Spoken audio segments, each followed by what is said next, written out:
আসসালামু আলাইকুম। আমার স্কুল জীবনের ২ টা ঘটনা দিয়ে ভিডিওটা একটু শুরু করতে চাই। একদিন স্কুলে যাওয়ার আগে পত্রিকার পাতায় একটা শিরোনাম দেখলাম, ২০০২ কমনওয়েলথ গেমসের স্বর্ণপদকজয়ী আসিফ হোসেন খানকে পুলিশ বেধড়ক পিটিয়েছে এবং হাতকড়া পরিয়ে বসিয়ে রেখেছে। একটা ছবিও আপনারা দেখতে পাচ্ছেন সে সময়কার কোনো একটা পত্রিকার, যেখানে আসিফ হোসেন খানকে হাতকড়া পরিয়ে নিয়ে যাওয়া হচ্ছে। মাইন্ড ইট, যারা চেনেন না, আসিফ হোসেন খান ২০০২ কমনওয়েলথ গেমসে স্বর্ণপদক জয়লাভ করেছিলেন। আরেকটা ঘটনা বলি, সেটা হচ্ছে ২০০৬ সালে যখন অস্ট্রেলিয়া বাংলাদেশে ট্যুর করতে এসেছিল, চট্টগ্রামে পুলিশ বেধড়কভাবে পিটিয়েছিল সাংবাদিকদের। এবং শামসুল হক টেঙ্কু ভাইয়ের একটা ছবি তখনকার পত্রিকার পাতায় ছাপা হয়েছিল। পরবর্তী সময় এখন তো টেঙ্কু ভাইয়ের সঙ্গে অনেক দেখা হয় মাঠে গেলে, কিন্তু তখন তো ছোট ছিলাম, স্কুলে পড়তাম, তখন তো টেঙ্কু ভাইকে চিনতামও না। কিন্তু টেঙ্কু ভাইয়ের চেহারাটা আমার মনে আছে, যে পত্রিকার পাতায় তার ছবি দেখেছিলাম যে তাকে পুলিশ পেটাচ্ছে। এবং এমনও হয়েছিল যে রিকি পন্টিং তিনি পানির বোতল নিয়ে ছুটে গিয়েছিলেন যে সেভ করতে সাংবাদিক যাদেরকে পেটানো হচ্ছিল তাদেরকে ওই জায়গা থেকে রিকভারি করার জন্য, এবং সেইম সেইম বলছিলেন, এরকম কথাও পত্রিকার পাতায় লেখা হয়েছিল।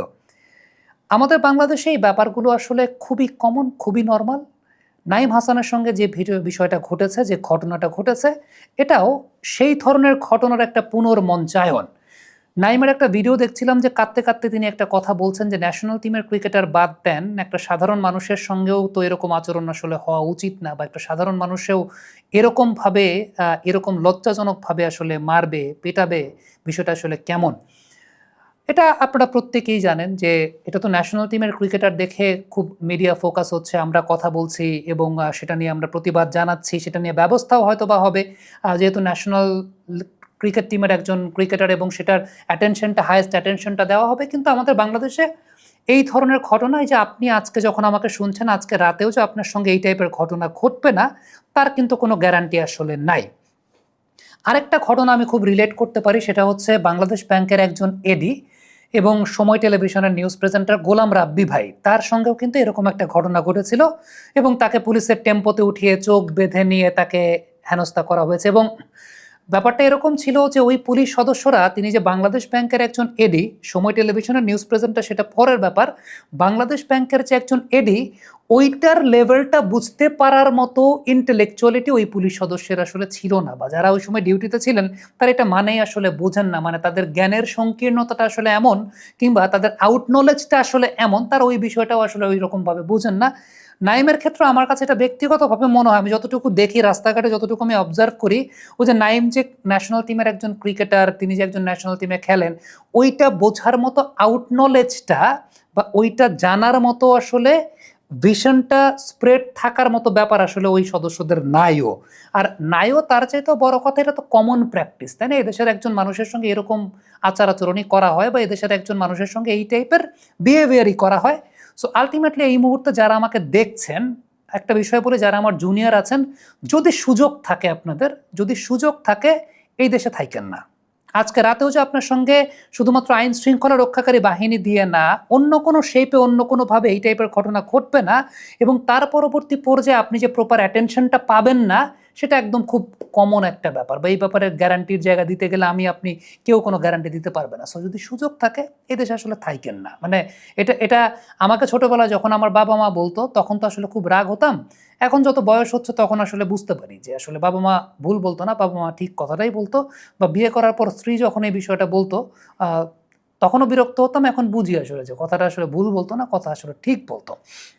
একটা বিষয় বলি, সেটা হচ্ছে একটা তো সাধারণ মানুষের সঙ্গে তো মানে এর চাইতেও খারাপ হয়, সাধারণ মানুষের সঙ্গে এর চাইতেও খারাপ হয়। নাইমের সাথে ব্যাপারটা হয়েছে, আশেপাশে মানুষ জড়ো হয়ে গেছে, মানুষ যেহেতু নাইমকে চেনে, আলটিমেটলি তখন একটা কাঠপোলটি মেরে দিয়েছে। কিন্তু ন্যাশনাল ক্রিকেটারদের ব্যাপারে, বা ন্যাশনাল স্টারদের ব্যাপারে, কিংবা ন্যাশনাল কালারদেরকে বাংলাদেশে কিভাবে ট্রিট করা হয়, বা বাংলাদেশের মানুষের ইন্টেলেকচুয়ালিটি, বা ওই পর্যায়ে যারা কাজ করেন তাদের ইন্টেলেকচুয়ালিটি বা আউট নলেজ কতটুকু কম, একটু আমি আপনাকে বলি। সেটা হচ্ছে, আসিফ হোসেন খান ২০০২ সালের কমনওয়েলথ গেমসে যাকে হারিয়ে স্বর্ণপদক জিতেছিলেন, তার নাম হচ্ছে অভিনব বিন্দ্রা। অভিনব বিন্দ্রা পরবর্তী সময়ে অলিম্পিকে গোল্ড মেডেল জিতেছিলেন।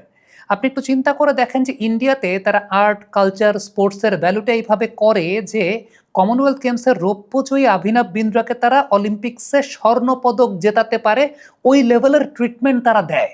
আর আমরা আসিফ হোসেন খানের মতো একজন অ্যাথলেট যিনি 2002 সালে কমনওয়েলথের স্বর্ণ জিতেছেন, এরপরে পুলিশের মার খেয়ে তার ক্যারিয়ারটাই শেষ হয়ে গেছে। এরপর তিনি চোখের ভিশন কমে গিয়েছিল, এরপর তিনি রাইফেল ঠিকঠাক মতো নিতে পারতেন না, তার ক্যারিয়ারটাই শেষ হয়ে গেছে। আপনি জাস্ট চিন্তা করেন, এই দেশে একজন অ্যাথলেট কেন অ্যাথলেট হবে? এই দেশে একজন মানুষ, একটা ছেলে কেন তার দেশকে রিপ্রেজেন্ট করতে চাইবে? কারণ যে দেশকে রিপ্রেজেন্ট করে ওর ভ্যালুটা বোঝার মতো ইন্টেলেকচুয়ালিটি কিন্তু আমাদের দেশে আসলে নাই, বা ওই পর্যায়ে যারা কাজ করেন তারা জানেনি না, বুঝেনি না, তাদের ওই আউট নলেজটাই নাই, তাদের আউট নলেজটা এত স্প্রেড না, তাদের আউট নলেজটাই আসলে ওই লেভেলে। একটা তো বললাম যে সাধারণ মানুষকে তো তারা যাচ্ছে তাই মনে করে, আর দ্বিতীয়ত কথা হচ্ছে যে ওই লেভেলের একজন অ্যাথলেট, এইটা যদি কোনো মেম্বার অফ পার্লামেন্ট হতো, স্যার 10 বার 50 বার স্যার বলতো, এইটা যদি কোনো রাজনৈতিক নেতা হতো 50 বার স্যার বলতো, স্যার বলতে বলতে মুখে ফেনা উড়ায় ফেলতো।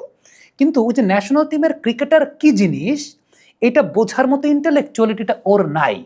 ওই যে আসিফ হোসেন খানের কথা যেটা বললাম, যে অভিনব বিন্দ্রাকে ওরা এমন ট্রিটমেন্ট দেয় যে অলিম্পিকে স্বর্ণ জিতে, আর এই জায়গাটা আসিফ হোসেন খান কমনওয়েলথের শুটার, তিনি স্বর্ণ জিতেছেন, ওইটা বোঝার এবিলিটিও তার ছিল না, বা তাদের থাকে না আসলে।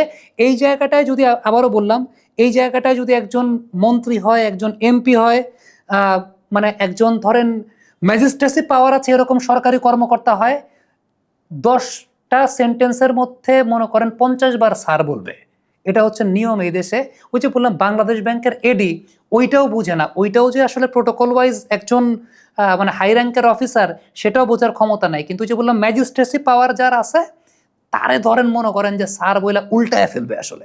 এটা হচ্ছে এই দেশের আলটিমেট বিষয়ের জায়গাটা। সো এই কারণেই আমাদের বাংলাদেশে আসলে যে সমস্ত ছেলেপেলেরা একটু মেরিটোরিয়াস থাকে, একটু ভালো জায়গায় পড়াশোনা করে, একটু ভালো ইন্টেলেকচুয়ালিটি সম্মত, এই সমস্ত ছেলেপেলেরা দেশে থাকে না। দেশে থাকাটা উচিত না আসলে, সত্যি কথা বলতে, এবং তারা দেশে থাকেও না। এটাই আমাদের দেশের আসলে মূল বিষয়টা। এখন আপনি যদি আমাকে আসার কথা শোনানোর জন্য এই ভিডিওটা দেখে থাকেন যে সামি ভাই এখন অনেক প্রতিবাদ করবে, অনেক প্রতিবাদ করে বলবে এটার বিচার চাই, লাভটা কি?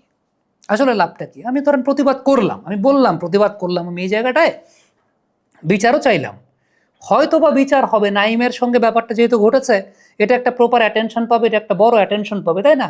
কিন্তু আজকে রাত্রে যখন আপনার সঙ্গে ঘটবে, এটা তো আমি জানি না, এটা তো আমি জানবো না।